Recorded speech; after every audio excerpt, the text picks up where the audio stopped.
Cowboys ain't easy to love, and they're harder to hold. They'd rather give you a song than diamonds or gold. Lone Star belt buckles and old faded Levi's. Each night begins a new day. If you don't understand him and he don't die young, you'll probably just ride away.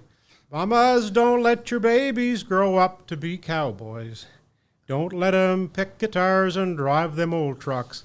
Let 'em be doctors and lawyers and such. There, that's great. rolling the song. No. It's actually one of the few good old boy songs that I know, right? So it's good to hear that. Well, thank you. But and the thing is, like, if you've been on my website, I do a lot of short videos. Yeah. And and the thing is that I sometimes question if that song hasn't somewhat affected my generation because we were told to be doctors and lawyers. Yeah, that's a good point. And because one of the things, and we're going to get into the talk about leadership, but leadership is just messaging. Yeah. It's just messaging. People respond to what we talk about. Yes, we do. You look around today, and that's what it is. Mark, welcome to the show. Thank you. Thank you so much for making the trek and coming in. And how do we connected on IG or LinkedIn? IG. On IG, yeah, we were just chatting there. Okay, and then I'm looking forward to this show because I think that the construction industry needs more leadership, better leader. Well, everything. Yes. Needs better leadership. But I mean, we're going to talk about construction leadership here, and there's a lot of questions that I've got for you, and you're going to have a lot of answers for it. But welcome, and I appreciate the 2 books that you brought for me, which I'm going to give them a read and check them out. So thank you. Well, thanks for having me. And I really appreciate what you do because it's one of those things that, I'm just, sometimes I say stuff maybe I shouldn't, but I'm really proud of the people in this industry. Yeah. And the thing is that they're professionals. I don't maybe know that they see themselves as professionals. Most don't. And they are. Yeah, and they are. I've always said I look at them no differently than professional athletes, professional any kind of career. They are just, doesn't matter if you're a low man, low woman on the pole, whatever, you're a professional in this industry. Well, exactly. And that so I listened to this one podcast in the States, and the guy's one of the wisest men I've ever listened to. And he often says, he says, Facebook won't build a car. Twitter won't build, they can't do anything, and Google Home isn't going to build a home. Like, you still need the people. Exactly.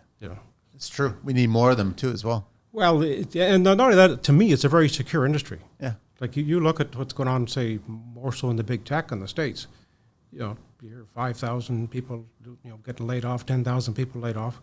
We need 10,000 people. Like, it's a very secure industry. Can you imagine what Canada would be like if we did have all these people that we're saying that we need to have them in now? Like, how much bigger and thriving, like how we would be as a nation? We would be massive on a global. Well, exactly. And I get maybe a little bit biased here, but every time I see a picture of Dubai, why couldn't Calgary look like that? I agree with you. Honestly, I totally agree with you. It's be interesting to see the line in Calgary. Welcome, Mark. Let me share out the deets here. Mark Nesbitt is here, Nesbitt Training. You've been doing it for 10 years, and the website is nesbitttraining.ca. You can reach you on your email at mark@nesbitttraining.ca, and obviously on IG, which is mark.nesbitt, right? Yes. And then also you have your own podcast as well, too. I do, yes. Yeah. How long have you been doing that? Oh, I think maybe about a year. I don't take it as serious as you. Yeah. But this is a fiasco. I find them a lot of work. It's yes, I will agree with you. It's a full-time job. Yeah. I just recorded one that came out, I guess, maybe last week. What's the name of your show? Nesbitt Connection. Okay, yeah. And you're bringing up some really interesting conversations. That's what I like about it. Well, thank you. Yeah. Well, they need to be talked about. Yes, very much so. They do. So we're going to get into leadership. I got to do 2 little shout outs. First of all, I'm wearing Tamir's t-shirt, RVC Homes, Ravine Homes. Thanks so much. One of my favorites. I like these tees. And then also Tony from TC Installations. I want to give him a shout out there. His Instagram handle is tc.installations.inc. And of course, you can hear his story on show number 71. Way back, Tony. And now over to you, Mark. I know that... I guess my first question for you, good or bad, how do we make both types of leaders? How do we, because I have a funny feeling that we actually make bad leaders. Not we in general, but any industry we get into, a bad leader is formed, but then also you have the opportunity to be a good leader as well. So what are the requirements that makes both of those? Well, I think what worked for me in particular is that I had a desire to improve my leadership skills. Because I'll give you an example. I always say I'm not good enough to stay the same. Like I saw how and quite often, I'm very fortunate. I've been training probably now with well over 100 companies. And, I quite often tell them I could come in here and talk for 2 days and just tell you all the stupid stuff that I did, and just don't do that, and they're going to be wiser. But nobody ever takes nobody ever takes the time to show what leadership skills are. Like it's unheard of. Yeah. Like this. Are they just too busy in the day-to-day that we need to grow? We need to figure out our next product launch. We need to figure out what our servicing is. Like, are they busy that way that they don't want to really focus on clear direction? Well, I don't want to obviously say anything negative about a certain people, but the thing is, one of the things that I have learned, and I'm not, I'm not. Somebody called me an intellect the other day, and I almost took it as an insult. But at the same time, I probably read 200 books. I know on my phone I've got over 300 audiobooks. So I do a lot of reading and a lot of listening. Yeah. So the stuff I share is stuff that I learned, okay? So I read this book one time, and this gentleman said that there's a world of difference with the people that take a shower before work and the people that take a shower after work. What's the difference? There's a world of difference. A world of difference. Okay. The people... I do both. And I started having the shower after work, Okay. and then I moved myself into a position where I had to take the shower before work. Okay. But the thing is that one of the things I think in particular, and I'm not being negative at this, because both of our girls have gone to university, our daughters. So I'm not against going to university. My experience has been, you get somebody that's very, very well educated, some of this, we'll say, fuzzy stuff about being leadership, I think they think it's beneath them. Really? Because it's too simple. Like, it's just too simple.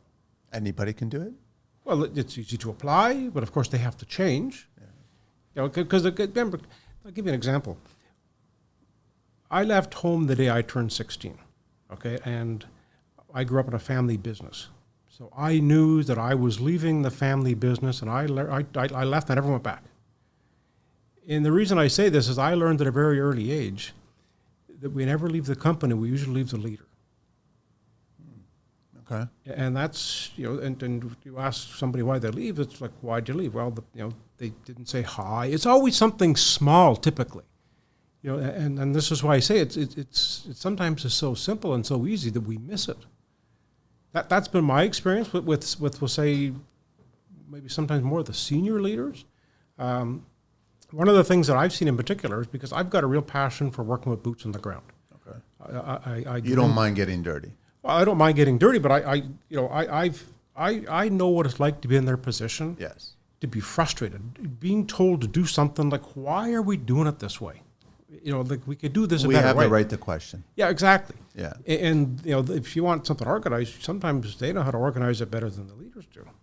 So, but they don't know how to sometimes explain it. Sometimes just using a bunch of curse words and telling their boss they're stupid doesn't work. I've tried it; doesn't work. But there's a fault there in construction because one of the biggest things is communication.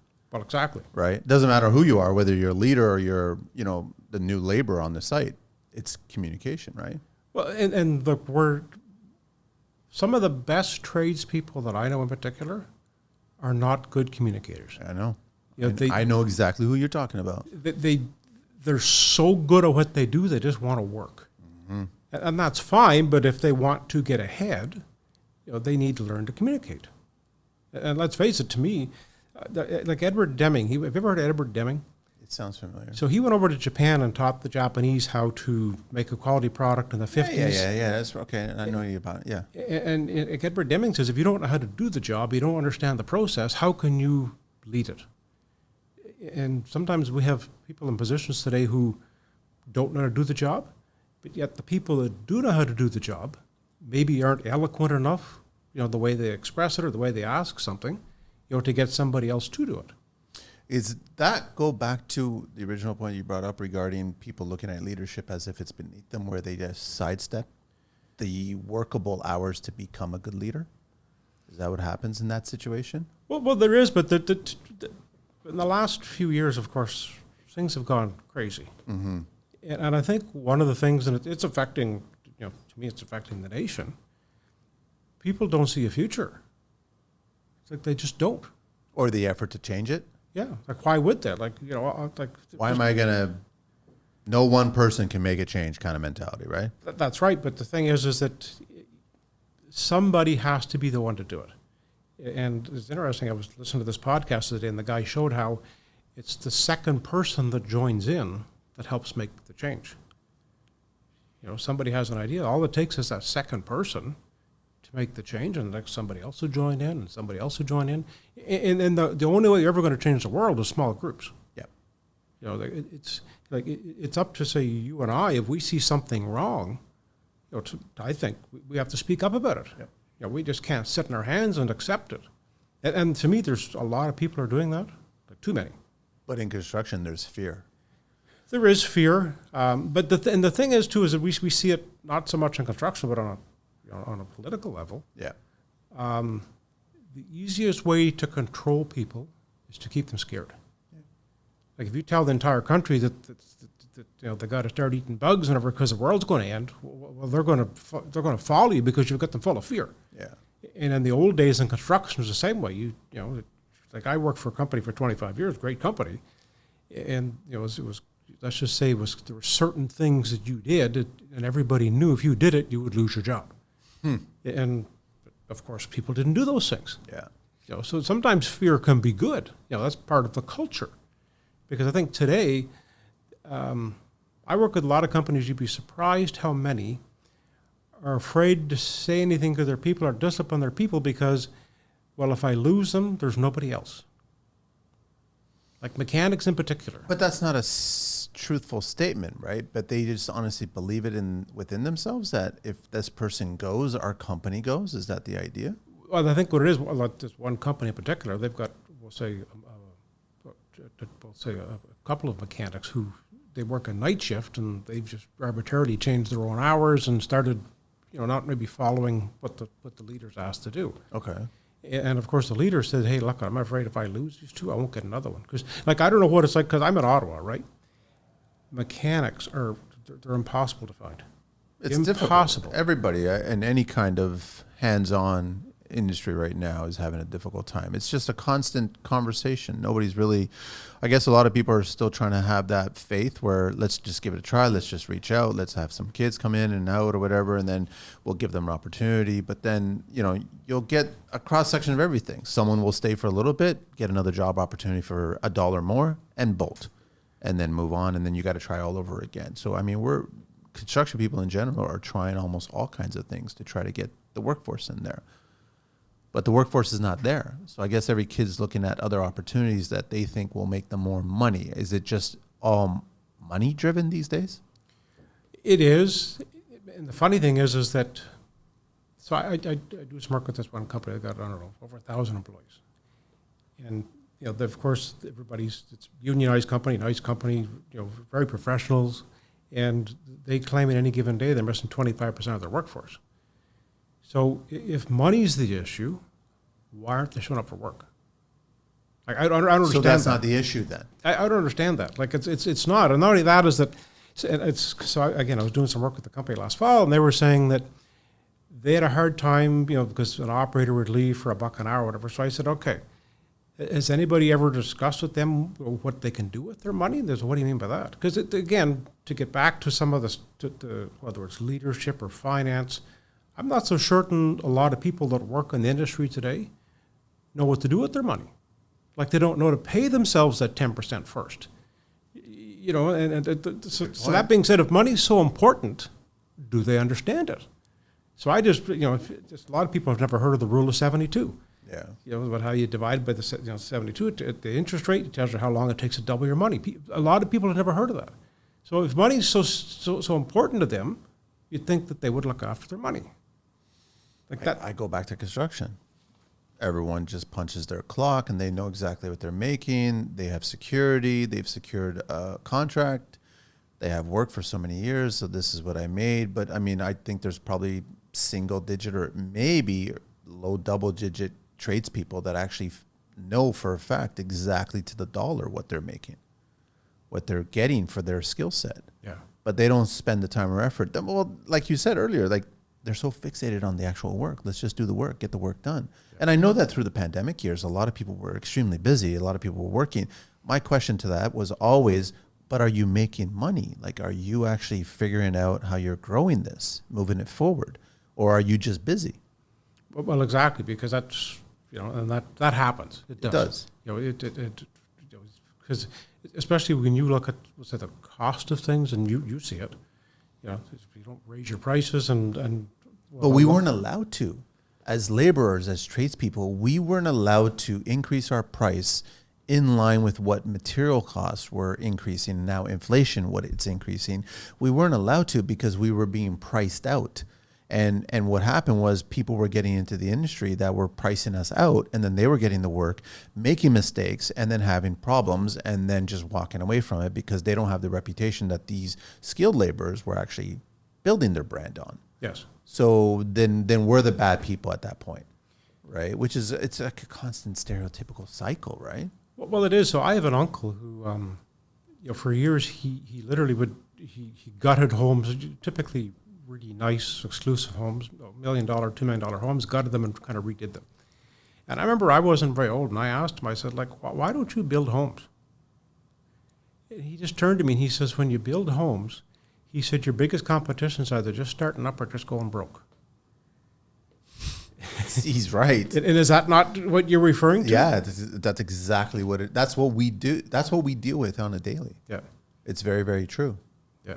Which it shouldn't be. Like, I mean, and then you get the established tradespeople, the companies that want to educate their clients. They want to show them, you need to compare me to another Apple. You cannot compare me to something else that's not in the same ballpark. Like, you have to be fair about it. Because the thing is, if you did do your homework and you did try to get 2 or 3 other quotes, we would all be in the same line. And at that point, it's based on character and personality that you're hiring. But they're not. Today, especially in construction, they're hiring on price. Well, that's, again, when you got 75% of the population and debt, with interest going up, that's what's driving that. But at the same time, and again, it gets back to tradespeople, that are business owners, for tradespeople as well. Everybody's a salesman. Oh, you have to be. Whether we recognize it or not, we're selling our ideas, and you'd be surprised, in my opinion, you'd be surprised how many people. I'll give an example. Our daughter got engaged here 2 weeks ago, and she's looking for a venue to hold her wedding at. How's that a venture? Whoa.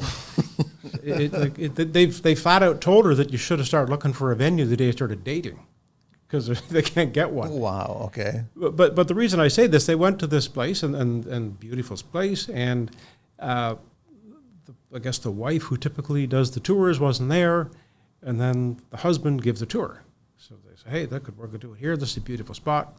So that I guess the wife sent the contract, and of course the contract is different than what the husband said. So my future son-in-law says, like, these people have like no business, ethics. Running a business. Yeah, like they should have a package that's simple and straightforward. But you'd be surprised how many companies don't do that.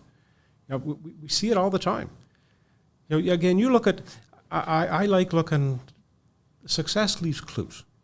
Okay, and if you watch, say, some very successful companies, they all have one thing in common, and that is they train their people really well before they start work. Really well. Now, I want to be careful saying this because Disney somewhat lost their way, but Disney had at one time, there's a book you can buy called Disney University. I know about it, yeah. And their model was like, that's what you studied. Exactly. Right? Because it worked.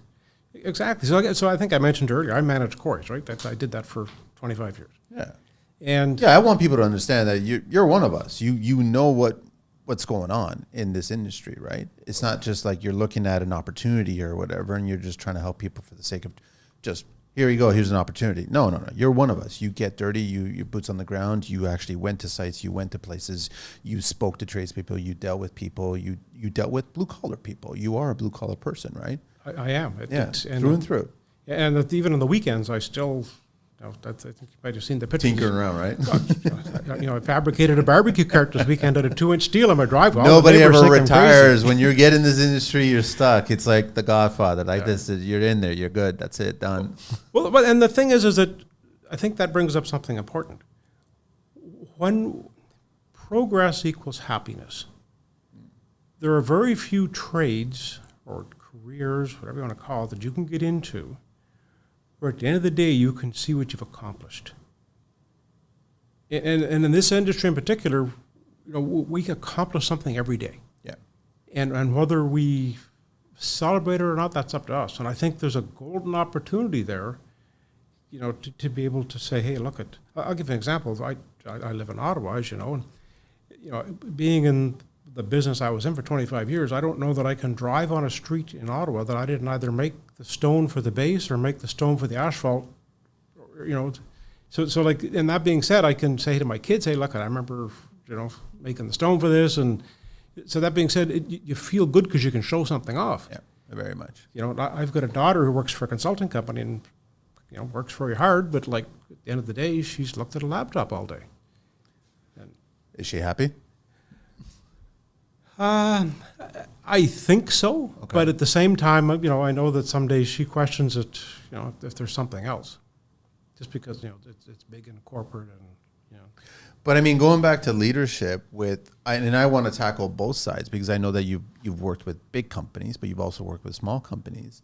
And at some point, that tradesperson has to sit down in front of a laptop. They have to sit down in an office or in their vehicle or whatever, and they have to figure out a plan. They have to figure out how to approach this, how to learn it, how to understand it, and then how to apply it. How do you handle that with people? Well, obviously one-on-one. Okay. And we got to take the time to do it. And not only that, there's a way to do everything. Like I put together a program actually on how to train, bring people in off the street and show them how to do a job. There's a certain way to do it. I didn't create this. They actually developed a system called training within industry when the Second World War started. And that being said, you got to kind of show them, that these are the kind of the basic steps, and of course, well, actually, let me. Yeah, pull up some stuff. I know you have some stuff here that you want to share, right? Yeah, I have a slide here that actually shows it. Sorry. I was going to show that. Yeah. So no, I want you to talk. It's up to you. I'd love for you to talk about the bionic ear, right? So I know that you actually did a show about it, and it's on your website. Yeah. So that being said, when you go show something to do something, you got to. What are the important steps? Okay. What are the important steps? Well, the first thing I do is you got to get your area clean, ready to go, and not only that is that somebody comes in first day on the job, the place had better be clean when they show up. Yep. Because if it's dirty when they show up, they think that's normal. It's a reflection of your brand. Well, exactly. But then they just think it's normal. It's and that shouldn't be the case. So I work with a lot of companies, say, with equipment. And if you bring somebody in and give them an excavator, that excavator is dirty and not serviced, well, that's the way it's going to be. Yeah. They won't improve it. Exactly. People are like gravity. They always kind of go downhill. Mm-hmm. So that being said, there's always an important step. And then, of course, there's the key points. Yeah. And of course, and then not only that, we got to explain the reason why. And I think it's fair to say that sometimes we miss that. I think we miss that, and we just, I'll give an example. I remember when I was a kid, because again, I worked with my father, and I'm not here to bash him, but I remember I would ask him sometimes, he would tell me to do something. Oh, I would do the exact same thing, but I'm Portuguese, so I would get a smack on the head if I questioned something that I guess he didn't have the answer or want to answer it. Well, and the answer I got was, well, because I said so. Or if anybody asks, if anybody asks, tell them you don't know. Yeah, we get a lot of those. Yeah, but like, how does that? And the thing is, one of the things that I've seen is that myself in particular, when my father told me not to do something, the second he left the yard, I tried it to see why. Yeah, it's true. I did the exact same thing. And then you would do it, prove it, and show him, and he would have nothing. He wouldn't say anything positive about it. Well, of course not. Of course not. But that being said, so like I said, so we got to make it a point and steps to do why. It. So I'll give an example. When I was managing quarries, I was like I guess you'd call it a sponsor to this guy who was a manager. Just we're going back 15 years ago. He was a general manager of a Moxie's restaurant in Canada. Okay. And we went for coffee one Sunday morning, and I just kind of casually said to him, I says, like, how do you train your staff? And he said, well, he says to start with, and I may get this mixed up, but he says, we give them a 75-page manual to read. Before they start work? Before they start work. they have to answer a 50-question test. Now, I might have them mixed up, but it's either one of the others. Either one is heavy. Yeah. Okay. Then he said they have to work 10 4-hour shifts with a senior server. Using digital platforms in our industry is becoming more common, especially among the young folks, because it improves efficiency, prevents mistakes, and overall makes our lives as contractors easier. This is why we partnered with Connecteam, a platform built to manage, train, and communicate with your team. Connecteam's desktop version gives managers a live overview of the business to track work hours, create schedules, make sure the business meets compliance, and so much more. Employees just download the app to their mobile to clock in and out, share safety reports, and get updates all in one place, ensuring they've got what they need to perform at their best. Connecteam has a free plan and a 14-day free trial. Try them today by checking out the link in the show notes. Just Shadow. Okay. That was to serve food at a Moxie's restaurant. Okay, and at that time, we'd bring in a loader operator, and we'd have a loader worth $500,000, and we'd say, go to town. Yeah, and then we wonder why it failed. It's very rare, though, Mark, that you get kids voluntarily saying, I'll work for free for a week just to get a sense, so you can get a sense of who I am. I think they did get paid, though, for the training. Oh, for the training. That's just that was okay. Before but they got hired. It's very rare, even in construction in general, to just give that. It's kind of like, when can you start? Can you show up on time? Be a part of this, and then get working away. Nobody that I know of in construction actually will sit them down and give them those hours associated with the task before they get started. And then that's something again. I disagree with it. I like what Moxie's doing there. That makes a lot of sense. Well, again, success leads clues, and so does failures. Yeah, it does. So I'll give you an example. I do a lot of work at concrete precast plants. Just one group in particular. They got 3 plants, and they keep me pretty busy. Okay. So one of the things I like to do is you go in and ask somebody, they've only been there maybe a couple of days, maybe a week on the job, say, hey, look, what could they have done different to do the onboarding? And you'd be surprised what you can hear just by asking questions, especially a third party. Like if they open up. Well, of course. Yeah. They sing like birds. Mm-hmm. But there's a gentleman there, and just to kind of add some relevance, his name is Mario, and the guy, and he's Portuguese, and very, very good at what he does, very skilled. And he's one of these get-her-done type of guy, and you're really awesome guy, but you sometimes maybe just kind of need to keep a leash on him because he's so passionate, right? So I just said to him one day, I says, look at, what's your take of this place? Like, what do you tell somebody when they first come in here? And he went on a rant like you would not believe. He said, I came here, I think he said it was 22 years ago. He said, I was living with my parents in the basement. And he says, now I got a house that's paid for cash. And he says, I got kids and everything because of this place. So and I've suggested to this company, why wouldn't you videotape that? When you have somebody new comes into work. To see that, to hear it. Because we need to hear that. Kids can't see the future. We can't see the future. The opportunities. Yeah. But one of the things that I've seen, please tell me if I'm wrong, I don't think there's ever been a time in the history of mankind when it's been easier for somebody to get ahead and become a leader or a manager in any business, trades in particular. Nobody wants to do it. Yeah. And now is the time. Exactly. Now is one of the best times ever. It's and then again, so I learn a lot from my kids, right? I got 2 daughters. And of course my one daughter, she shares with me some of the stuff that she sees at work that she questions. And I said, well, look at, when you get into that position, don't do that. Like, this is the best school you're ever going to go to. And that's how we have to have that attitude. Hey, look at, when I get here, I'm not going to do this. And that was the attitude that I had. So don't be afraid to ask the reason or understand the reasons why. Well, exactly. Because, and not only that, is that when it comes to leadership, one of the things that we have to understand is that we need to help people with their lives.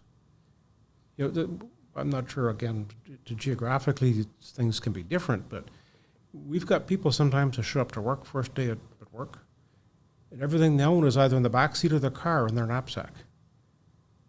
And, they're not the silver spoon kids of the world. Yeah. So we need to help them with their lives. And not only that, isn't that I fell victim to this.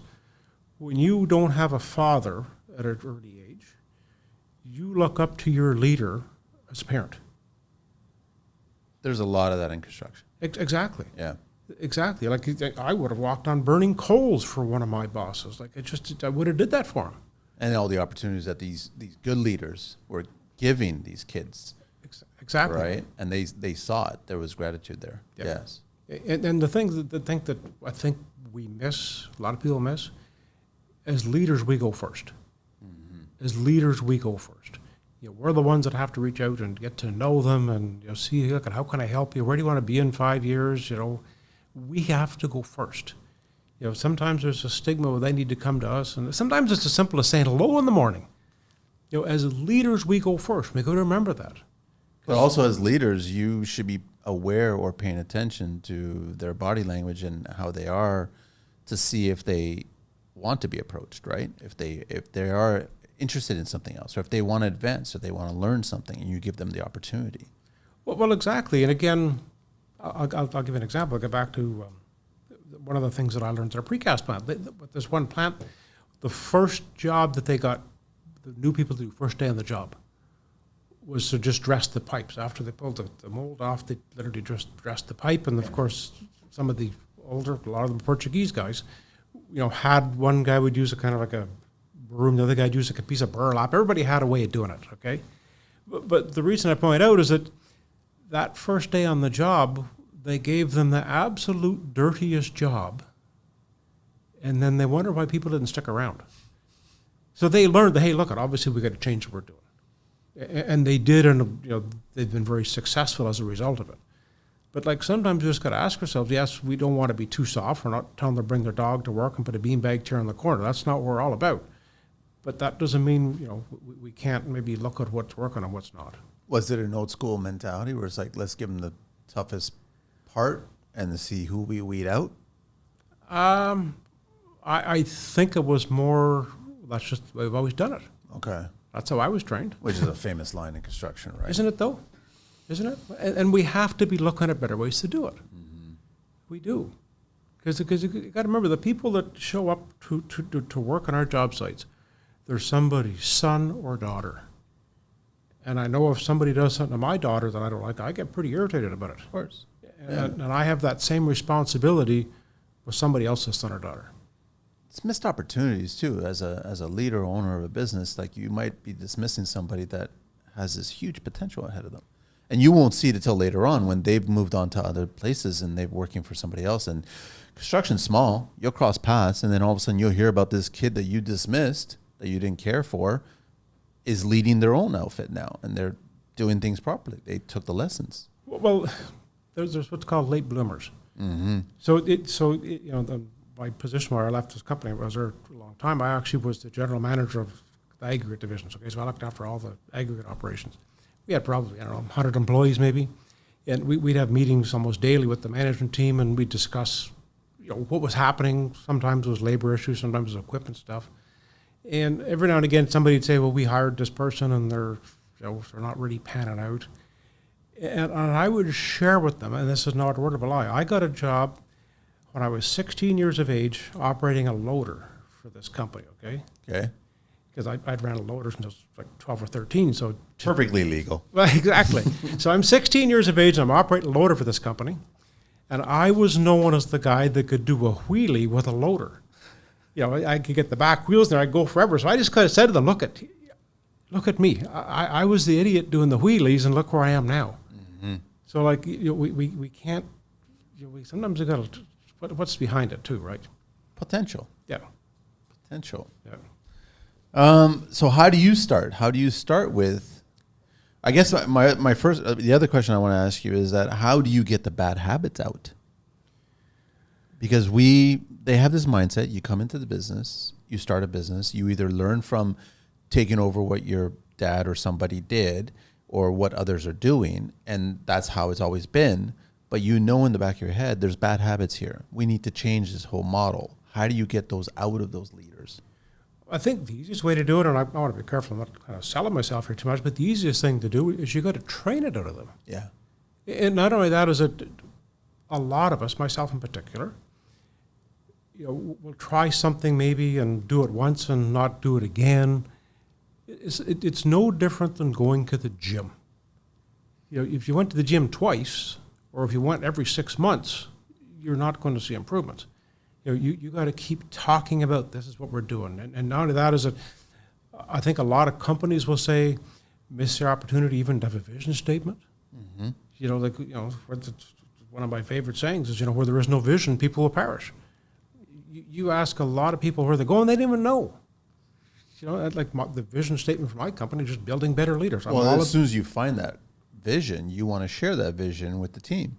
Exactly, and it's if you've ever been to the dog races in Florida, they put the chicken around the track, let's get the dog chase. That's what a vision does to your company. Yeah.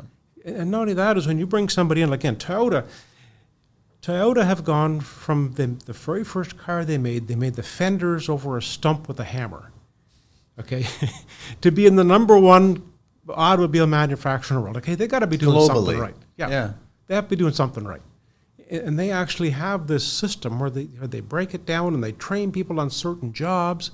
And like when we bring people in, we can say, maybe you don't know a whole lot now, but by the end of 2 months' time, you're going to know how to run a quick cut. You're going to know how to use an overhead crane. Maybe we'll get you a license for a forklift. You got to paint a picture and show them where they're going. Didn't Toyota focus on strengths?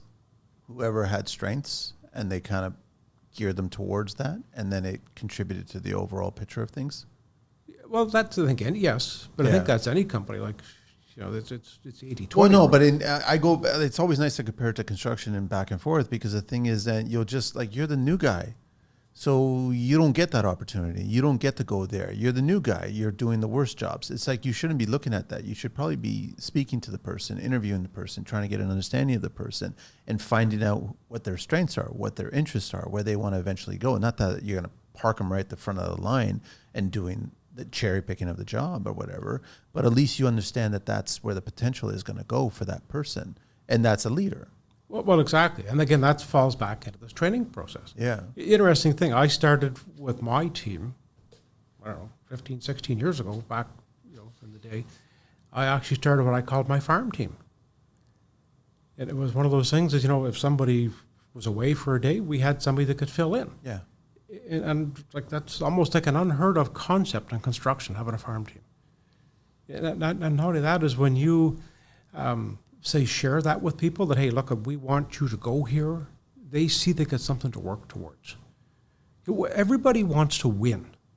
We all want to see that we're going to get ahead. And I don't know that we paint a good enough picture sometimes for some of the people that come into the industry. I just think we can do a better job. I agree. Yeah, they don't. But then they don't for a variety of reasons, and sometimes it's always about I'm going to make my competition. That's how they look at it. So why would I want to do that? This person is eventually going to be my competition where I'm going to be competing against them on a future project. You can't look at it that way. You can't, because you got to remember, every time you teach, you get better. Yes. So have you ever heard of Horst Schulze, the guy that ran the Ritz-Carlton hotel chain? Yeah. So if you ever good listeners, Andy Stanley's podcast, he's a Horst Schulze on there, and he talks about how they do onboarding. Okay. And the way he does onboarding is it's amazing. Like when you bring, when is the last time you bought a car? You bought a car recently? 3 years ago. Okay, so the day you bought the car, did the salesman, did he tell you that you couldn't text and drive, couldn't drink and drive, had to wear your seatbelt? He was doing all three of those things while he was selling the car.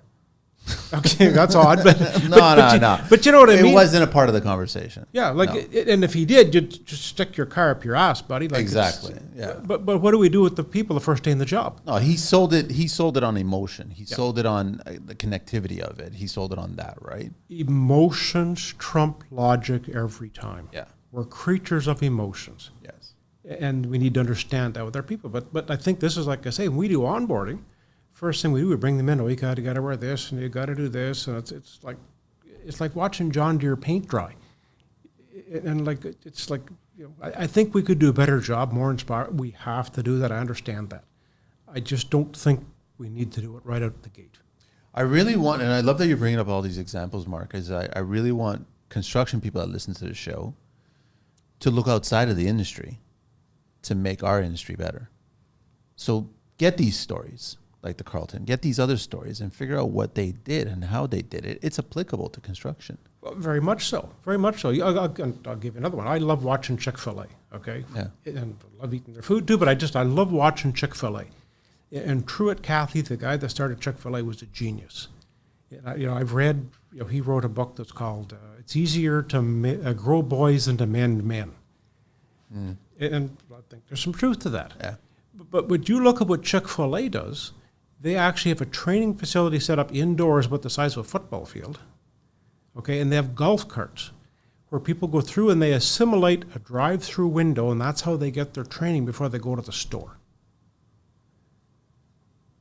Smart. It is. But when you go to a Chick-fil-A, you get served right away, and it typically works. It's funny that you bring that up, Mark, because some of the times, like when I got started in construction, every time I wanted to try something unique and different, because I always wanted to learn and try new ideas, and that's what kind of built my brand. Not every client was signing off on it because they were too nervous. They wanted the simple, maybe it would be a for sale sign renovation eventually, right? So they didn't want, but then the odd time it would be. But then there's other times that I still want to try the idea, and I would try it on my own place. And the thing is that you get the tradespeople that you start building a team with to come and work with you. The mindset that you have as a collective when you're working on something new and engaging and you're trying something is far different than just doing the standard over and over on a client's house or whatever project it is. Exactly. But then then I start sitting back and you start understanding, why is there such a hunger when we're all sitting there? You have different trades that are specialties in their product, but they're problem solving as the group. So they're not just looking at their segment, they're looking at the overall and what we're going to achieve. And it was a different mindset than just going in and punching the clock and just getting the job done. And I thrive more on those ideas, those moments, those opportunities with having those conversations where you'd be at the site, you'd be working, you're trying to figure it out. You didn't figure it out because it's still rattling in your head. You go home and then you're texting, communicating back and forth, and then you come back the next day and then someone figured it out or they came up with a solution or a detail or whatever, and now that contributed to moving forward. Those are the opportunities I loved about construction. Well, yes, and not only that is it, I want to share this before I forget. I wish I would have known this saying when I was in a leadership position, we'll say. Yeah. Because a lot of the stuff you learn may be too late, but it happens for a reason.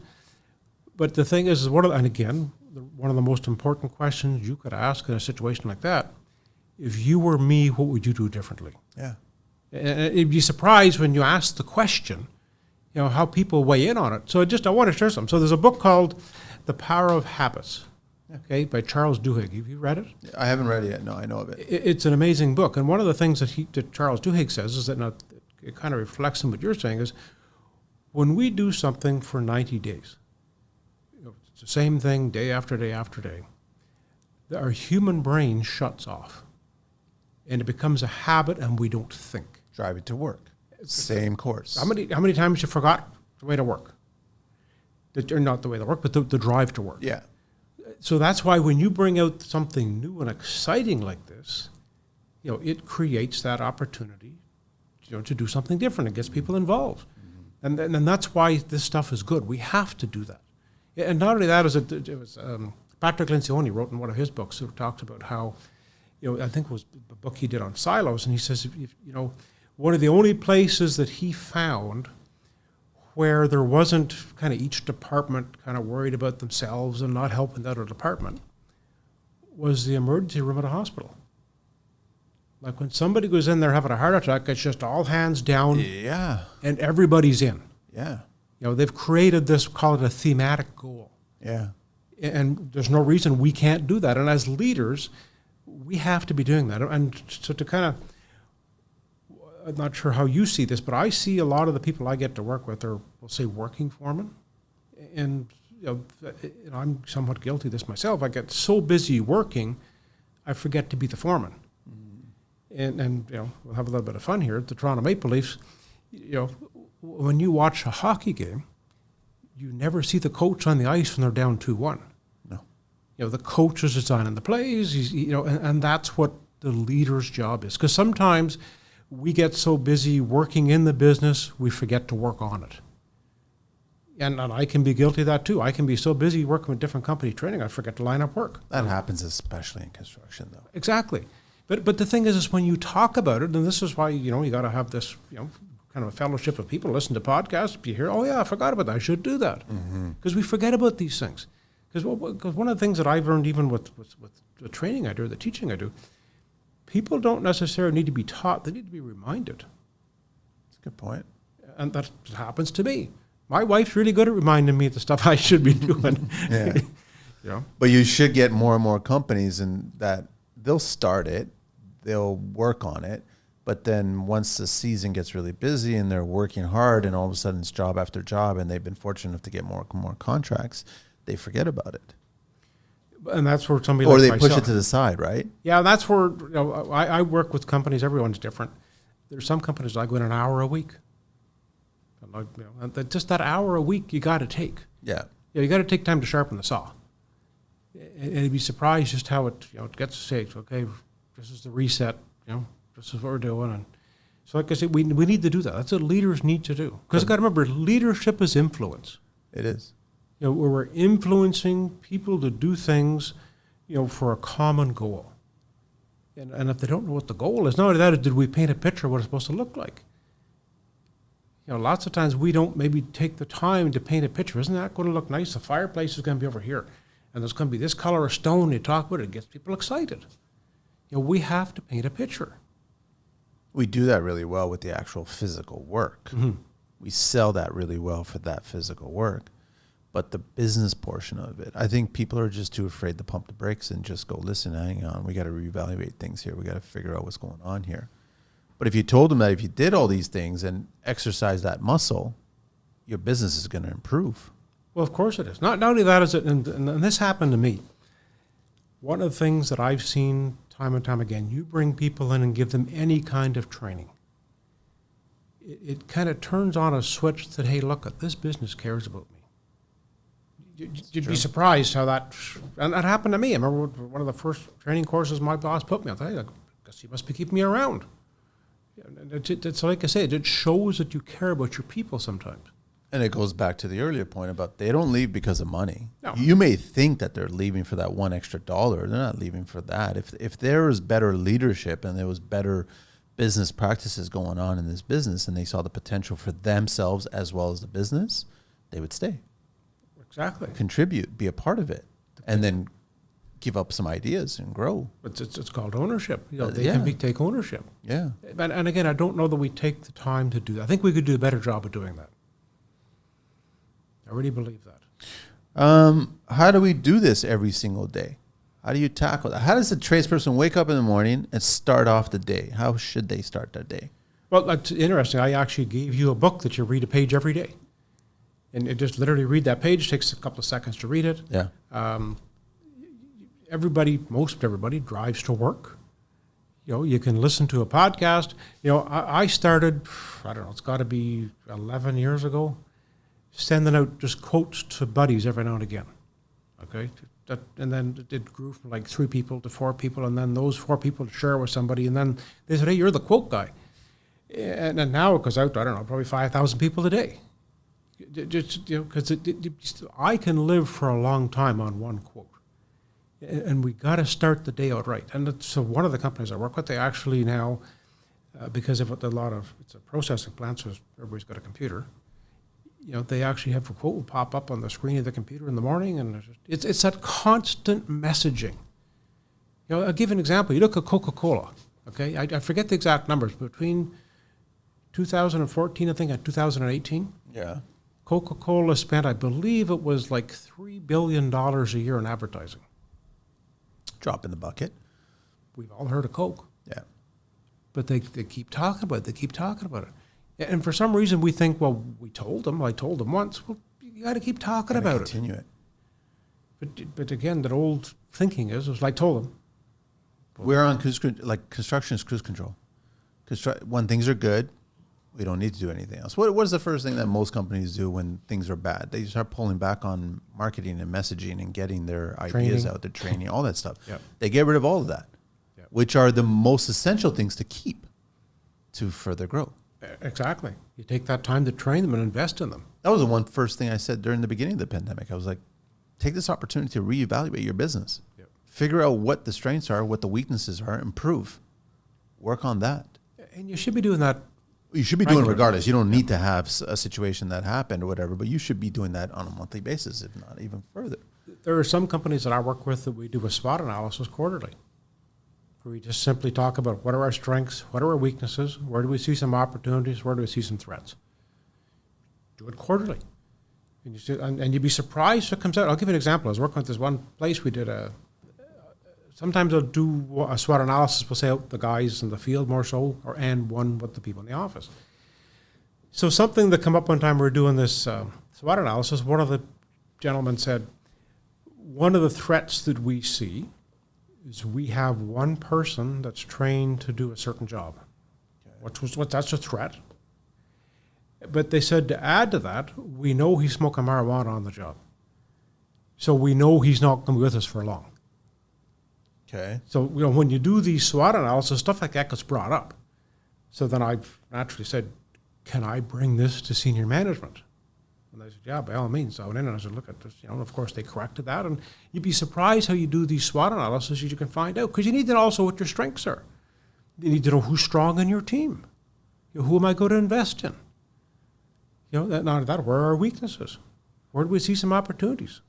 But not everybody's doing this. I mean, is it in fear of just we have to tiptoe sometimes, Mark, in these days, right? Like you have to be careful how you speak to people or what you imply. That's a whole other challenging part of this leadership, right? Or just try standing in front of people and talking. Sometimes that's daunting, man. It can be challenging because just one wrong word, oh boy. And you can see the eyes in the room. I don't mean to offend people, but it's just some people are softer than others. But to get back to what you're saying, like when you do a SWOT analysis, obviously there's different ways to do them. But one of the easiest ways to do them, if we're worried, we just give everybody a little sticky note. Say, what do you think's the weakness? And they write it down, put the sticky note on the wall. It's all presented.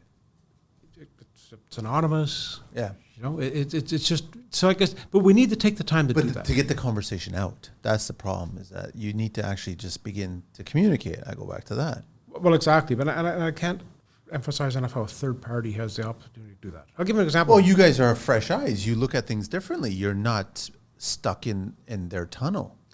Well, and not only that, is the interesting thing that I have, because I literally grew up in the trades. I can weld, I can do anything. So I spent a lot of time working on crushers. And when you work on a crusher, you're an electrician, you're a hydraulics expert, you're a welder, you're a mechanic.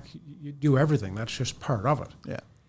And that being said, when I go into, say, on a job site or a precast plant in particular, I'll see some stuff sometimes and I'll question. And I'm not saying I'm a genius. It's a fresh set of eyes. Yeah. It's like my favorite couch when I was 20 years old. My wife tells me I need a new couch. It's my couch. That fresh set of eyes does wonders. Yes, it does. But construction they don't want to be told that they're doing something wrong because it's working in their eyes. Okay. But it's not, I'm disagreeing with it. It's not, it could be working better. Okay, so a lot of it comes down to questions. One of the things that I've learned is you can gain more with a question than you can with a statement. Yeah. So if something's going on, hey, look, is there a way to do this better? Like if you have it when you go onto the job site, every time you ask them, hey, is there a more efficient way to do this? Did we give you enough training? You keep asking those questions over and over and over. That they're going to know, look, at every time that Manny comes here, he's going to want to know if there's a more efficient way to do this. Yeah. Yeah. But that's questioning. You're asking them for the answers. You're not telling them to do nothing wrong. And too easy, a lot of us will say, because we're so knowledgeable, myself in particular, like I could win a gold medal in the Olympics of being critical of what's going on. Mm-hmm. Like, back when I managed quarries, I could go into a quarry and I could tell like within 2 minutes something wasn't right. And, I didn't take the time with the foreman to maybe ask to see if he saw it. I'd just say, well, fix that. And that's my fault. I shouldn't have did that. So like I said, if you want to learn how to do something right, do it wrong. So this is why I can share my mistakes. Yeah. I want to ask you, Mark, because there is crossover between personal lives and your professional lives. And you can be an amazing leader, I guess, or you're building your leadership skills in your professional life, but then all of a sudden your personal life is probably taking a toll as a result. How do you balance those two? Well, the interesting thing is I'm the same person pretty much at home as I am on the job. Okay. It's only one Mark. I'm not smart enough to be two people. Okay. And the thing is that leadership begins in the home. It does. Yeah. I'll give you a good example. When our kids were young, we suggested that they go to work. And they were young. Like, I want to say our oldest girl, who's a registered nurse today, I want to say she might have been 10 or 11 and she started working. And my wife and I were insistent that they did not spend their money. Every penny they made went into the bank. And we made sure that they had the nicest of clothes, like our girls are the best dressed in the school. But their money went in the bank, okay? And I remember one time, I said to them, you girls, as soon as you get $5,000, I'll give you $1,000. Well, sir, you can't imagine how that motivated them. Of course. But the reason I say this is today, both of them, well, one just sold her condo, but both of them own condos and they both own cars paid for in their early 20s, mid-20s. So that leadership begins in the home. And I think that the dangerous thing is today is some parents today don't do that. So the kids don't necessarily know. And this is where we have to share with them. I'll give it an example. One of the things, if I can share again the mistakes that I made with somebody, hey, look, I did that, don't do that. Like I remember when I was a kid, of course, I always wanted a nice car and whatnot. I've learned today that, a car is literally the biggest waste of money you can ever have. It only took me 40 years to learn that. but that being said, every young person wants that car, right? You're trying to educate them. Yeah. Yeah, young people don't want to listen. I didn't want to listen. Nobody wants to listen. Well, exactly. And I can't emphasize enough how stories are so valuable. True story. My dad, when I was a kid, because we owned a gravel business, the Ministry of Labor would come in. Okay? And he always told me, whenever they come in, don't talk to them, don't be nice to them, whatever you're doing. That was just old school, right? So one day, this guy came in from the Ministry of Labor, and I've told this story probably 500 times. This gentleman comes in from the Ministry of Labor. His name was Ray Bollier. I might have been maybe 15 years old. I wasn't very old. And Ray come up to me and he said, what are you doing here? I said, well, I'm working for my dad. And he said, okay, then.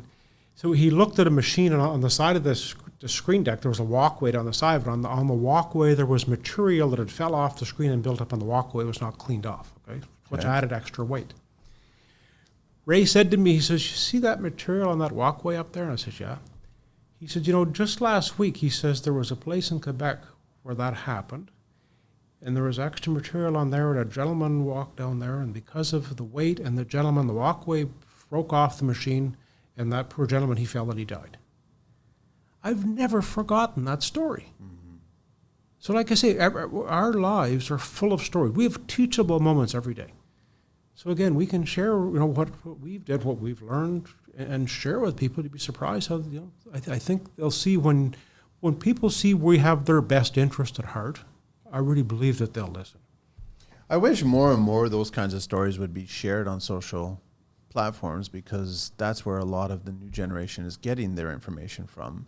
But a lot of people are just about the glitz and glam on social. They don't really want to talk about, I guess, negative situations that may have come up, because it's not very interesting, I guess. Well, it's funny. I was talking to my assistant on the way down here, and I said to her, one of the things that I've seen is that sometimes I feel if I say stuff to me that's so simple, to me I just think it's simple, but other people don't know it. Mm-hmm. And you got to remember, we know more than we think we do. We get somebody new and they come in, they don't know what end of the shovel to hold. So that being said, we have to get back down and we have to help them learn this stuff. Yeah. And I don't think we do a good enough job, because there's so. Let's face it. I've always judged my salary. My mother is a retired school teacher, and I have a sister actually that teaches, of all places, she just teaches on an Army base or an Air Force base actually in Japan. So I got a long line of teachers in my family, okay? And I don't think I've ever worked a day in my life where I've made less money than a school teacher. Using digital platforms in our industry is becoming more common, especially among the young folks, because it improves efficiency, prevents mistakes, and overall makes our lives as contractors easier. This is why we partnered with Connecteam, a platform built to manage, train, and communicate with your team. Connecteam's desktop version gives managers a live overview of the business to track work hours, create schedules, make sure the business meets compliance, and so much more. Employees just download the app to their mobile to clock in and out, share safety reports, and get updates all in one place, ensuring they've got what they need to perform at their best. Connecteam has a free plan and a 14-day free trial. Try them today by checking out the link in the show notes. So that to me has always been that benchmark. So it's a wonderful business or wonderful industry to be in. It really is. If you've got to learn how to save your money, and some of these companies have great pension plans. Like it's a wonderful industry to be in, and then it's usually year round. Like there's always there's such a demand today that you're never. I've got neighbors asking me to do work on their houses because they can't get anybody. Do you think the stigma is still attached to this industry? Do you still think that they look at this dirty job? Oh, for sure. As not like my potential. I could be doing far more than this. Where I look at it like there's so much potential in construction. So there's two stories here. I was doing some work with this underground utilities company, okay? And I forget what question I asked. But I know what. Sometimes I'll ask the question, what's your biggest challenge growing up? And I'll ask everybody in the room, what's your biggest challenge? And there's one gentleman, both of his parents were, we'll say, academics. I think they might have both worked for the government. And he shared how he wanted to be an electrician. Now, today, this gentleman is a master electrician, very successful. He's the foreman for looking after this good guy, just the salt of the earth. I wish you could clone him. And he says, my parents were so upset when I told them I wanted to go into the trades. And he said, that broke my heart that the parents were upset. Okay, so that's one story. Second story, I was at Con Expo, and this is probably 15 years ago in Las Vegas. And I signed up for this seminar, how to attract and retain people in the construction industry. Because this has been going on for a long time. Like, this just didn't develop. And the interesting thing was the speaker said something I never forgot. This is, when a child is young, we'll give them toys to play in the sandbox with. We encourage them to play in the sandbox. And then as soon as they hit about 9 or 10, we say, don't do that. That's beneath you. You come do something else. So you're right. The stigma's there. When was the last time you were in a Toys R Us store? I drove by it the other day. If you want to see why nobody's in the trades, go into a Toys R Us store. They got a little shelf there half the size of that wall full of like toys. And the rest is like purses and like, how's a little boy going to learn the trades with that? I'm sorry, it's not there. It's the messaging. But is it also the parents? It's the parents, it's the school system, it's everything. School system, yeah. So it's all being taken out. Well, exactly. But it's the one segment of this country, and probably every country, that is missing. Like, we need more and more people paying attention to this. But you're right. It's funny you bring up that 9-year-old like that. When they're kids, they enjoy it. They get a kick out of them playing with toys and pretending to fill up dump trucks and things like that. But the moment that they get to a certain age where it's like, now let's start talking about a serious career choice. But construction is a serious career choice. For sure it is. For sure it is. It's going to be interesting to see all the younger trades right now that have young families right now. And a lot of them are talking about how they're just waiting for them to grow up so then they can get onto the job site. And a lot of them actually are bringing on the job site, and they get a little flack for bringing them onto the job site because they're little kids and they shouldn't be on this dangerous environment. But that's the parenting. So if you want to protect them, you can protect them and they can be on. But at least they're getting a sense of what this industry is all about. It's going to be interesting to see this whole generation of young families and what happens to their children regarding construction. So it's funny you should bring that up. One of the things that I've witnessed, and I've probably did it myself. So my dad had a kind of unique sense of humor. Okay, he thought a great thing for me to do on a Sunday afternoon was to lie underneath all the trucks and grease them and look for loose bolts and hoses are rubbing or wires are rubbing so nothing would, we had trucks and loaders and everything. He thought that was a great thing for me to do when I was a kid. All my friends were playing with girls and I'm playing with trucks, okay?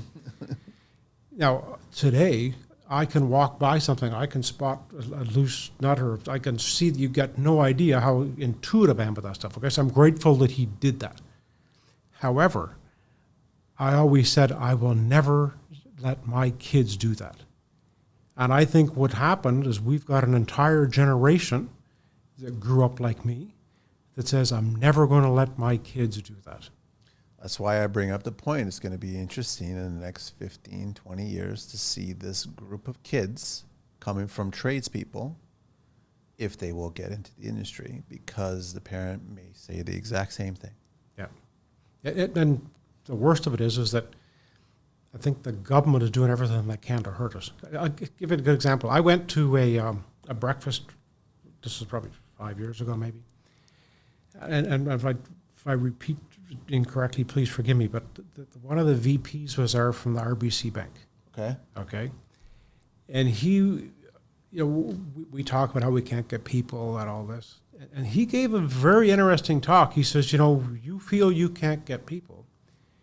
He said, we've literally loaned out billions of dollars to companies to expand. And now these companies can't get the people to fill these plants, operate this equipment. We'd like to get paid. And then he said something I never forgot. He says, business is doing everything that they can to speed up, which we are. And he said, government is doing everything that they can to slow us down, which they are. Why? I think because they don't know it. They don't understand it. They don't understand how to... you should be speaking to the government regarding leadership. Oh, don't get me going there. It's interesting because I don't know if you listened to my podcast. I did a podcast back when COVID was on. And it's interesting because, Kouzes and Posner wrote this book, Leadership Challenges, and there's these 5 things that every leader needs to do. Yeah. And, one of them is enable others to act. Okay? When COVID was on, we weren't even allowed to think, for crying out loud. No. You know what I mean? And another one is challenge the process. We weren't allowed to challenge the process. So, of course, it's funny. It was this morning I get up at the hotel and I was listening to a podcast and it was on social media. I woke up early and I got thinking, if I woke up and if I banged my head on the table, I fell out of bed and smashed my head and thought, is there something I can do to screw up the country today?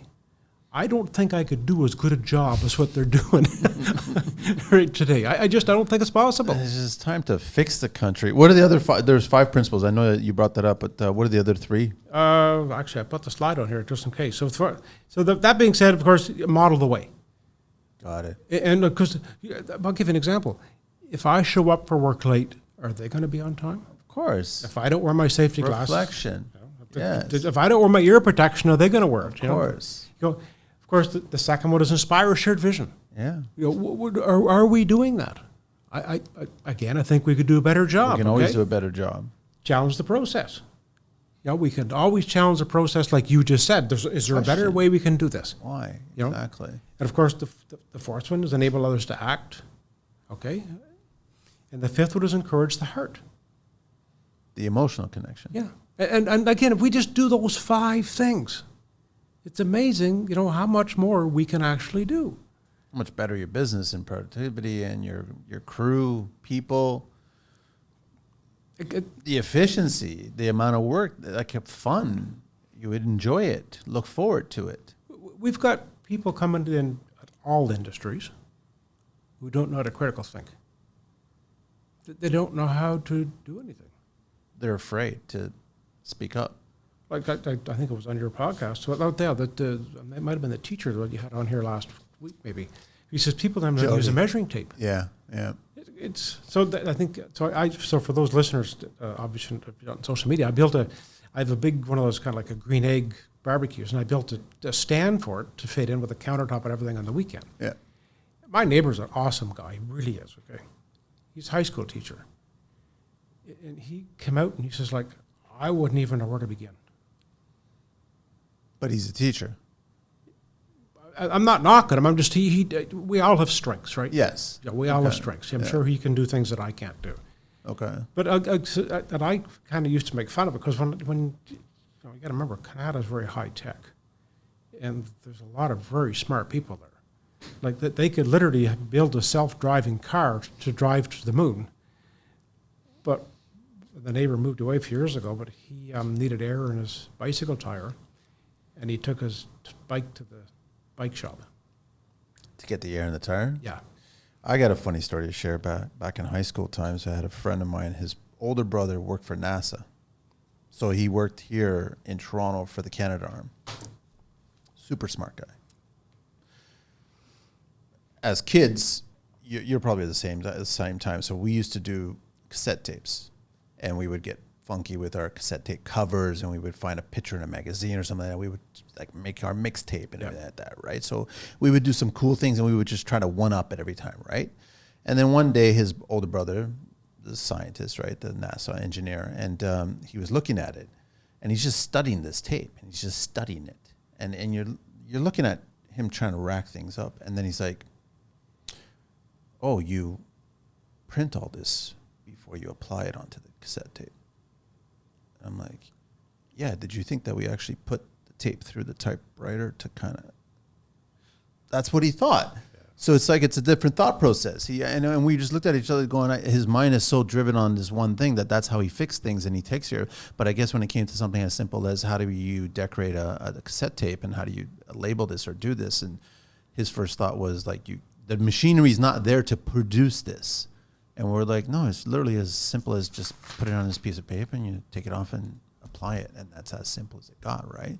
So I'm not surprised that he'd have to go to the store to get air in the tires, right? So this is where I was saying earlier where, and again, I'm not knocking them because we need them. Mm-hmm. Some of the more academic people, they struggle with these people skills. Yeah. You know, and one of the things we have to do is we have to unlearn and learn. But that's a challenge when isn't it? I read it somewhere recently. By the time you're a certain age, you've already set in your ways regarding how you're going to learn things. Like there's a certain age, and we're past it right now, but this is how you're going to learn things. And it's harder for you to unlearn it, to relearn it a different way. That's true. But I think all of us are open to learn. Like I'll give an example. So this keynote I just did, I used Apple Keynote. Yeah. I learned this. I do it all myself. Yeah. And believe me, I'd rather be out working with the welders than doing this. Trust me. Yeah, I know what you mean. So like I say, we can all learn. I think there's, I think there's certainly opportunity for a lot of us to learn.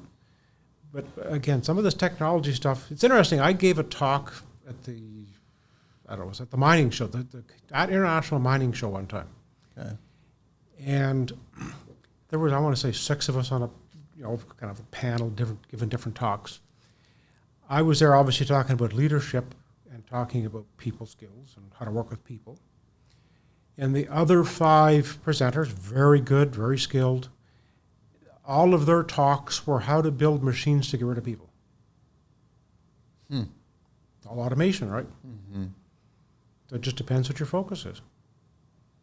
But we're never going to get away without people. Especially in construction. You can come up with as many automated machinery to do certain big things, establishing things. But when it comes to the actual work itself, you're not going to be replaced by some robot that's going to be standing next to you that's going to do a better job than you as a person. I don't, not in our lifetime. I don't, definitely not think. I can't see it. No. Next time your toilet plugs, let's see if your computer can fix the toilet. No, they can't. It doesn't work. Yeah, even though they're making them all app-enabled and electronic and everything like that, it's a toilet plug is still a toilet plug. Exactly.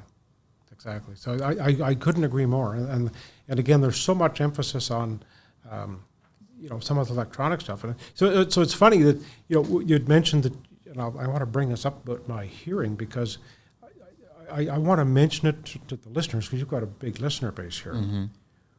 When I was young, I always thought earplugs, dust masks, all that stuff was for sissies. There was that. Yeah. I know. And of course, today I'm what's called profoundly deaf. As a result of the construction industry? Just being around too much noise. Okay. And of course, and that's no fun when you're deaf, trust me. So the reason I say this is that, I remember one time I get in to see this doctor, and it was quite an ordeal to get in to see this specialist with my hearing. And I remember we were talking, and before he did my hearing test, and I said, I said, we're doing all this work to have a car that drive itself. And I said, 90% of the people won't use cruise controls. I don't know how they're going to let the car drive itself. And I said, I really wish they'd focus on something like a leg or something for my hearing. And he said, and he just let me talk, right? He wasn't, just doctor, right? Being a doctor. Yeah. And so no, they did the test and for my hearing, and then he brings me out and he says, buddy, and he went down the ranges. He says, there's moderate deaf and whatever. And he says, see, this is the bottom of the page. He says, this is profound deaf.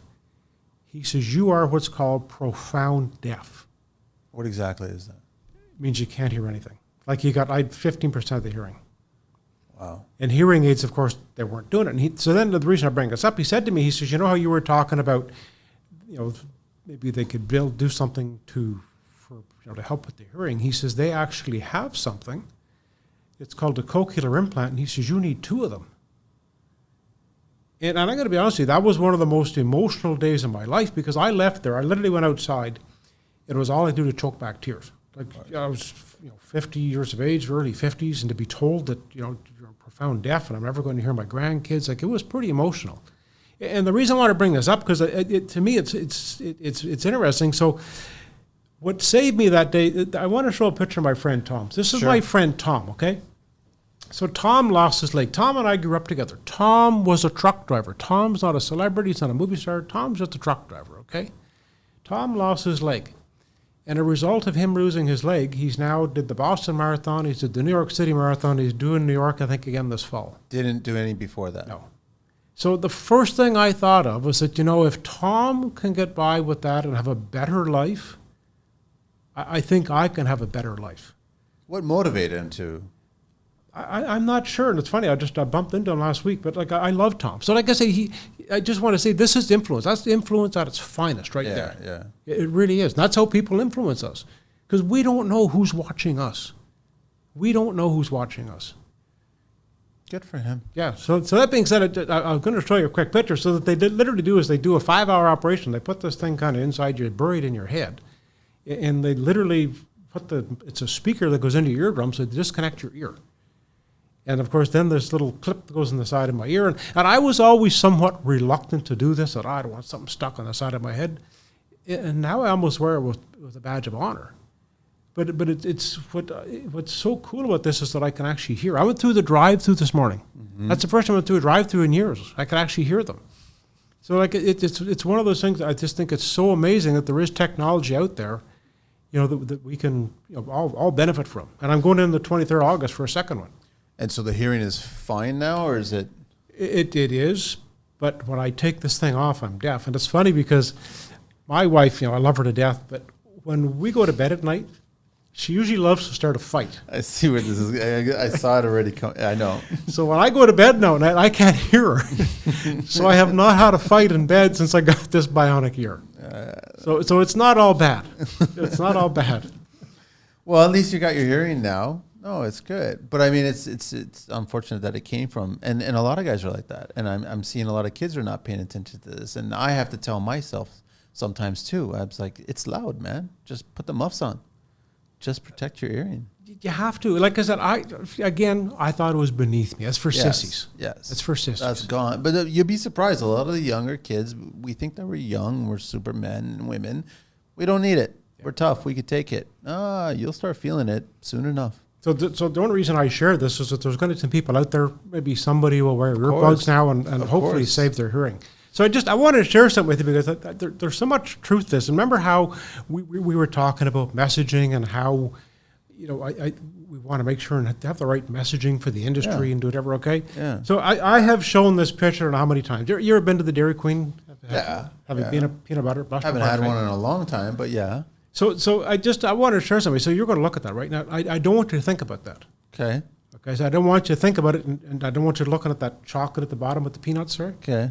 and see, they put a little bit of ice cream at the bottom. Yeah. And maybe not enough, but they put a bit of ice cream in, and then they put more chocolate on top with the peanuts, right? Yeah. And then a bit more ice cream, and I can promise you the one you get is not going to look as good as that. Of course not. So did you notice is that I was talking about that, and you were looking at that? You couldn't help but think about it. Yeah, of course. Okay, so that's how messaging works with leadership, with somebody's future. It's just that simple. It's not complicated. Just create the picture. Create the picture and talk about it. Maybe today it's a peanut butter buster parfait. Maybe tomorrow it's a banana split. But you got to talk about these things. You got to paint the picture. Do the same thing for your business. Because and like I say, it's whether we like it or not, the picture is being painted by the government. So I'll give you an example. I was doing some training with this company, and I shared that, and we talked about things. And some of these companies I got to work with, I'm really lucky. They're family businesses, and this particular company was a husband and wife, and they managed a really successful landscaping business. And the reason I say this, and there's some significance to this, is that they said that when COVID is on, they went to take their kids to go visit their grandparents. And the kids started to bawl their eyes out when they told them they were going to take them to the grandparents. So the mothers was like, why? You love your grandparents. And they said, we don't want to kill them. We were told if we go to see anybody, we're going to kill them. So the messaging is there. Our kids are hearing it. Yes. Everybody's hearing it. It's our jobs to step up and say, hey, look, life is going to go on. This is, believe it or not, there was glaciers here on Earth before. There was dinosaurs. The world's constantly changing. And it's one of those things that, I think us as leaders, we can paint that picture. Then it's interesting when, I remember, I don't want to dwell too much on COVID, but there's some significance to this. When I was in Vegas with my wife in March 2020, when the whole world went nuts. Yeah, I was there in February. Yeah, we were down there at Con Expo. Okay. And of course, the kids kept, hey, get home, they're closing the airports and all this, right? So it's the best book I ever read was the Bible. I read it cover to cover. The last half, I think I've did 3 times now.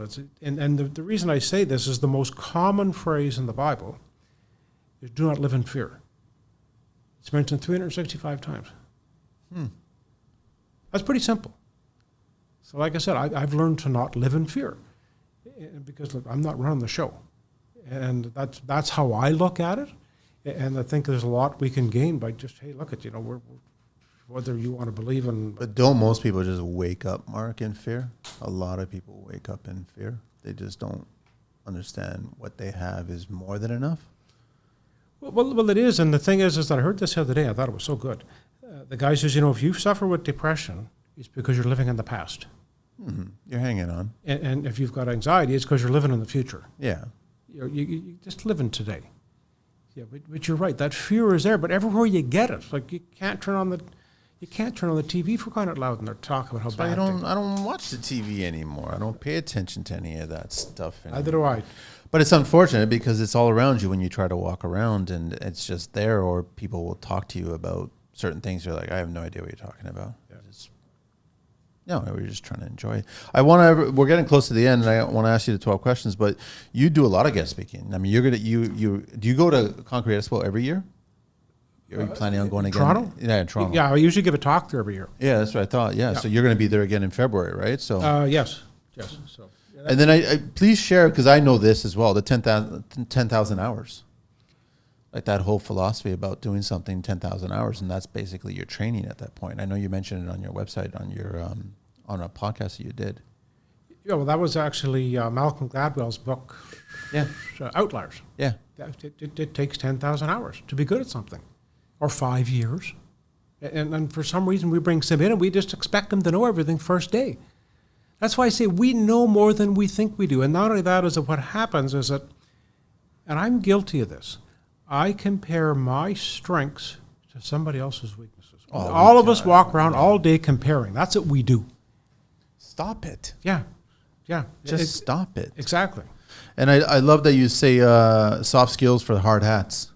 Yeah, I put that program together just because I think it's, funny thing is I wanted to call it soft skills for the hard ass. And then I was told that maybe that wouldn't I go. actually just made a note saying soft skills for hard hats for hard heads. Yeah, well, but again, some people, let's just say, they don't have the same sense of humor that I do. In construction, we do. We get it sometimes for the most part, but I haven't come across anybody that I guess is overly too sensitive or whatever. If you're sensitive, just walk away, right? Whatever. Yeah, I don't know. I don't have time for that shit. I'm trying to not have time for that shit anymore, right? So Well, you're right. Now, I'm much the same way, but I got to be careful sometimes to say, if I go to a company and somebody in HR, they typically maybe speak a different language than I do. It's different. And I know we touched upon the government thing around here, but is there one thing, because I personally don't think the government's doing enough for construction. And I know recently someone shared a post about electrical, and the government was giving out grants up to the tunes of $2 million or something like that for specific trades or specific people to get into trades, electrical trade. But it was just designed for certain segments of the population, right? And I just said, I got thinking, and they were a little upset about this, right? That basically certain people that are actually the majority of the trade weren't going to get any of these incentives at all. But people that weren't necessarily interested in getting into the trades are going to get all these incentives, right? So is there anything else that the government can do right now to improve getting more people into trades? Have you heard of the Canadian Ontario job grants? There's lots of them. But there's a lot of strings. Not necessarily. Okay. So, and again, because like we leverage it as a company to do training. And every office is different because it's government. But most of the time, we'll say I can even get my training funded by the government for a company. So that to me, if there is such a thing as a good program the government does, it's the Canadian Ontario Job Grants. And it's interesting. Remember the first time that I did any road work for the Ministry of Transportation, MTO, okay? I remember this guy, excellent guy. He kind of taught me the ropes. And he says, Mark, he said, don't ever forget when you're doing something with the ministry, he said, they build their roads on paper. So it's like anything with the government. It's how you fill out the form. Yeah. And that's basically it. But that being said, there is funding. So say, for example, you have somebody that works for you and you want to provide them with training, whether it's, it's got to have some sort of a certificate, okay? But they will fund the training For it. But again, it's how the paperwork is. And that's, again, how it works with me is that, say, for example, that almost every company has somebody that they want to train. Look, here's a great person on the floor. We can teach him leadership skills. We'll make him a foreman.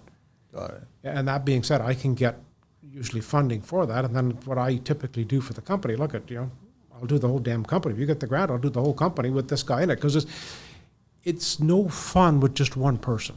No. And not only that is it doesn't necessarily work as well. And one of the things, with all the training I've did, if the senior leadership doesn't take it or doesn't buy into it, the junior leadership won't do it. No, they won't follow. So that being said, I always offer, hey, look, let's do everybody, same price, and we'll do it. So like I say, that being said, what I do, I can typically get it covered, with that funding. So there is. So there's opportunities. You got to get these people to look for them. Or if you get a hold of me, and we're pretty good at it. Okay. So that being said, yes, there's funding. And like I say, the government has some stuff that's questionable. This is a really good program. It really is. So it's not all bad. Okay. Is there anything else you want to bring up that we haven't covered? We covered quite a bit. Yeah, we did. I believe we could probably go for 2 more hours. But No, for sure. And I know that we talked a lot about it. It's just a reflection. It's like if you're the leader, it's just you got to just see what's the message that you want to present, and that's the kind of people that you're going to attract to your organization. That's going to grow, and that's going to make your business better. I think the first thing we have to accept is that everything rises and falls on leadership. Yeah. If something's not going right, look in the mirror. First. Yeah. I've always said to everybody, just first fix yourself. Yeah. Once you fix yourself, you figured out how to fix yourself, you've actually been honest with yourself on what the faults are, what the pros, cons are, everything like that, then you can actually start to assess on how to make it better. Yeah. And then take those lessons and then start expressing them for the rest of the team. But not only that is that it's really easy to fall back. Yeah. I'll give you an example. Again, I've told this story many times. You're married, are you? No. Okay. So I can remember the very first date with my wife. Okay. Okay. And I checked when I came here. I think it was in 1986. Okay. I'm an old guy. And I remember My very first date with her, I remember I remember I bought a shirt with a collar. I remember getting in the shower and I put on a bunch of aftershave. If a little bit's good, a lot's better. Like, I wanted to impress this girl. And I remember I picked her up I was driving a pickup truck and the floor so clean you could eat off the floor. And I go to the door and I pick her up and open the door for her, like at the house, and open the door of the truck. She gets in. She looked beautiful. You can't imagine how beautiful this girl looked. And I took her to what you'd call Hennessy's Restaurant in the Renfrew Mall. The mall's even gone now, but that was the nicest place in Renfrew, okay? And I pulled out her chair, and I did everything to impress her, okay? And then, of course, I was lucky enough to get in a second date because I really liked this girl. I would say maybe 3 months down the road, I've traded in, the nice shirt for a T-shirt. I'm jeans and a pair of cowboy boots, and she's got her sweatshirt and jeans on. And we're going to the Sahi Bears in Ottawa, where there's a booth. She can get her own chair now. There's a booth. And I said, if you get the 2-leg dinner, I can help you eat it. So the reason I point this out is that, I was so good in the first date. And, today I probably love her more than I ever did. But it's so easy to fall back. And then to add to that, one of the things that I really have to, and I have to catch myself with this, is sometimes because I'm so comfortable with her, because we've been married for 33 years, I guess, I maybe don't answer her in a nice way because I'm so comfortable. Complacency. Exactly. So I want to point that out. It happens to all of us. So we can work real hard to get the people, but then we got to stay at it. It's a marathon. It's not a sprint. And that's why we have to kind of continually work on this stuff. You got to work on it daily. It's constant evolving. You have to. Just because you had a great year doesn't mean you're going to have a great year next year. Like you said, rise and fall. Exactly. Mark, it's been a pleasure. Let's do the 12 questions. Mark Nesbitt is here. Nesbitt Training, www.nesbitttraining.ca, mark@nesbitttraining.ca, and on IG, mark.nesbitt. You're also on other social platforms as well, but it's all connected to the website, right? Yes, they're on the website, yes. So you can find them there. All right, ready for the 12 questions here? Sure. What's your favorite construction word? Profit. What's your least favorite construction word? Can't. What turns you on in construction? Progress. Like seeing think there's progress, stuff happening. That's construction. Yes. Yeah. What turns you off in construction? Complicated for no reason. Just drama. For the sake of drama. Well, and sometimes it's, my best friend's an engineer, but boy, they can complicate things like, why wouldn't you just do it the easy way? What's your favorite curse word? My favorite curse word, I guess the F word. I drop that from time to time. I try not to, but I do. Yeah. What's your favorite vehicle? Anything in the world? It's funny because I grew up watching Burt Reynolds and his Trans Am and Smoking the Bandit. That's the ultimate car. Phoenix. Phoenix. Yeah. What's your least favorite vehicle? EVs. You and I are on the same page. Yeah. What's your, what construction sound or noise do you love? Have you ever heard a jaw crusher crushing rock? It's got that funny sound of like metal kind of scraping against stone first. Just like a rum, rum, rum. It's it's and music then to my ears. then there's like this crack. Yes. Like it's a unique kind of crack. Yes. Yeah, it's an interesting sound, yeah. So I guess that's just music to my ears. What construction sound or noise do you hate? Probably backup alarms, especially these new ones. Like I joked on another show recently where I was like, give it a beat. Why can't we have a rhythm to it instead of, I don't know, but that might be distracting. Yeah. What profession other than your own would you like to attempt one day? Oh, I don't know. I did so much. I think at this stage I'm somewhat, I guess, complacent. I think I'd be just happy operating a piece of equipment. There's a joy in that. Yeah. There's a fun and joy. Yeah, totally. No stress. Yeah. No stress. What profession would you not like to do? Oh, God. Accounting. Last question. If heaven exists, what would you like to hear God say when you arrive at those pearly gates? What I want him to say, I'm proud of you, my son. Pretty simple. Simple. Yeah.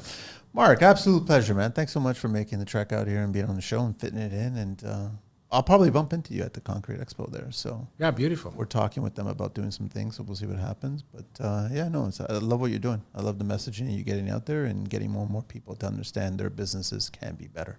Well, again, it's interesting. So Jack Welch used to end every talk with change before you have to. Pretty simple. It is pretty simple. Thanks very much, Mark. Thank you. We're out of here, Angeline.